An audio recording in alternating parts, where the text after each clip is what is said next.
ദൈവനാമത്തിന് മഹത്വമുണ്ടാകട്ടെ. നമ്മുടെ കർത്താവായ യേശു ക്രിസ്തുവിൻ്റെ നാമത്തിൽ എല്ലാവർക്കും എൻ്റെ സ്നേഹവന്ദനം. ക്രിസ്തുവിൽ ഉള്ളൊരു മനുഷ്യൻ, മഹാനായ പൗലോസ് ഭാഗം 209. പൗലോസിനെ കൊണ്ട് സൈന്യം യാത്ര തിരിക്കുകയാണ്. സഹസ്രാധിപനായ ലിസിയാസ് ഒരു കത്ത് സൈന്യത്തിൻ്റെ കയ്യിൽ ഏൽപ്പിച്ചിട്ടുണ്ട്, ഫേലിക്സിൻ്റെ കയ്യിൽ ഏൽപ്പിക്കേണ്ടതിനായിട്ട്. ആ കത്തിൽ ഇങ്ങനെയാണ് രേഖപ്പെടുത്തിയിരിക്കുന്നത്: ക്ലൗദ്യോസ് ലൂസിയാസ് രാജശ്രീ ഫേലിക്സ് ദേശാധിപതിക്ക് വന്ദനം. ഈ പുരുഷനെ യഹൂദന്മാർ പിടിച്ചു കൊല്ലുവാൻ ഭാവിച്ചപ്പോൾ റോമാ പൗരൻ എന്നറിഞ്ഞ് ഞാൻ പട്ടാളത്തോടു കൂടെ നേരിട്ട് ചെന്ന് അവനെ വിടുവിച്ചു. അവൻ്റെ മേൽ കുറ്റം ചുമത്തുന്ന സംഗതി ഗ്രഹിപ്പാൻ ഇച്ഛിച്ചിട്ട് അവരുടെ ന്യായാധിപ സംഘത്തിലേക്ക് അവനെ കൊണ്ടുചെന്നു. എന്നാൽ അവരുടെ ന്യായപ്രമാണം സംബന്ധിച്ചുള്ള തർക്കങ്ങളെക്കുറിച്ച് കുറ്റം ചുമത്തുന്നതല്ലാതെ മരണത്തിനോ ചങ്ങലയ്ക്കോ യോഗ്യമായതൊന്നും ഇല്ല എന്ന് ഞാൻ കണ്ടു. അനന്തരം ഈ പുരുഷനെ നേരെ അവർക്ക് കൂട്ടുകെട്ട് ഉണ്ടാക്കുന്നു എന്ന് തുമ്പ് കിട്ടിയപ്പോൾ ഞാൻ തൽക്ഷണം അവനെ നിൻ്റെ അടുക്കിലേക്ക് അയച്ചിരിക്കുന്നു. അവൻ്റെ നേരെയുള്ള അന്യായം സന്നിധാനത്തിൽ ബോധിപ്പിക്കാൻ വാദികളോട് കൽപ്പിച്ചുമിരിക്കുന്നു. ശുഭമായിരിക്കട്ടെ. നേരം വെളുത്തപ്പോൾ മഹാനായ അപ്പോസ്തലനെയും കൊണ്ട് ഈ സേനാവ്യൂഹം അന്തിപത്രോസിൽ എത്തി. ഷാരോൺ താഴ്വരയിൽ യോപ്പാക്ക് 20 കിലോമീറ്റർ വടക്ക് കിഴക്കാണ് അന്തിപത്രോസിൻ്റെ സ്ഥാനം. മഹാനായ ഹെരോദാവ് സ്വപിതാവായ ആൻറ്റിപ്പേറ്ററിൻ്റെ സ്മരണയ്ക്ക് പുനർനിർമ്മാണം ചെയ്ത് എടുത്തതാണ് ഈ പട്ടണം. പഴയ പേര് അഫേക്ക് എന്നാണ്. ഇന്നത്തെ പേര് റാസലെയിൻ എന്നറിയപ്പെടുന്നു. കൈസരിലേക്കുള്ള ഇനിയത്തെ 40 കിലോമീറ്റർ യാത്ര പ്രധാനമായി വിജാതിയർ പാർത്തിരുന്ന സ്ഥലങ്ങളിലൂടെ ആയിരുന്നതിനാൽ 70 പേരുൾപ്പെട്ട അശ്വസൈന്യം മാത്രമേ മുന്നോട്ട് പോയുള്ളൂ. ബാക്കിയുള്ളവർ യെരുശലേമിൽ അന്റോണിയയിലേക്ക് മടങ്ങിപ്പോന്നു. അശ്വസൈന്യവും പൗലോസും പിറ്റേ ദിവസം കൈസരിയിൽ എത്തിച്ചേർന്നു.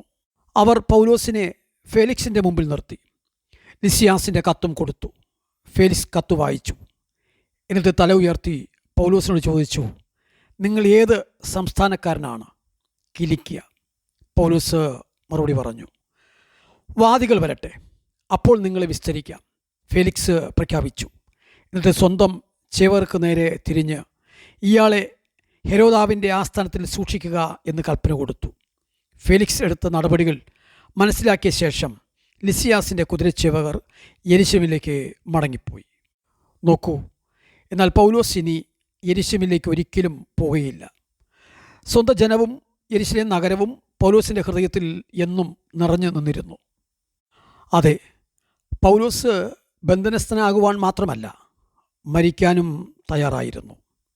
വാസ്തവത്തിൽ കഴിഞ്ഞ ചില ദിവസങ്ങളിൽ പൗലോസും മരണവും തമ്മിൽ ഒരു അടി തന്നെ അകലമില്ലായിരുന്നു എന്നുള്ളത് മനസ്സിലാക്കുക.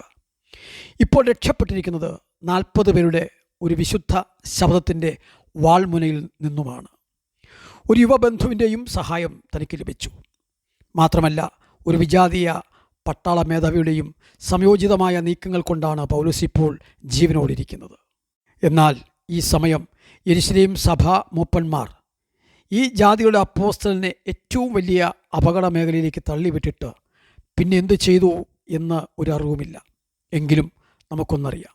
പത്രോസിനെ ഹെരോദാവ് അഗ്രിപ്പ 1 തടവിലാക്കിയപ്പോൾ ശ്രദ്ധയോടുകൂടി പ്രാർത്ഥിച്ച ആ സഭയല്ല ഇന്നത്തെ യെരുശലേം സഭ.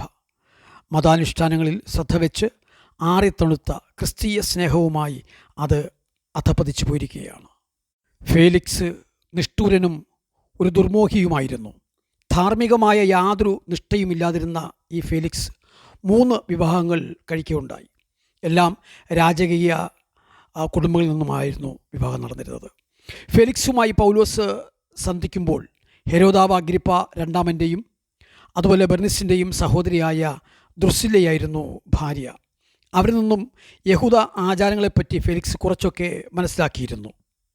ഇങ്ങനെ കൈസരിയിൽ പൗലോസ് ബന്ധനത്തിൽ കഴിയുമ്പോൾ ഇവിടെ യെരുശലേമിൽ യഹൂദ നേതാക്കന്മാർ മറ്റൊരു പദ്ധതി തയ്യാറാക്കിയായിരുന്നു. അതെ, പൗലോസിനെ വധിക്കുവാൻ സാധിക്കാതെ പോയതിലുള്ള ദുഃഖം ഒരു വശത്ത്, അവരുടെ ഈ പദ്ധതികളൊന്നും അത് നേടുവാൻ കഴിയാതെ പരാജയപ്പെടുത്തിയ സഹസ്രാധിപനോടുള്ള രോഷം മറുവശത്ത്, അതേസമയം എന്ത് ചെയ്യണമെന്നറിയാത്ത ഒരവസ്ഥ.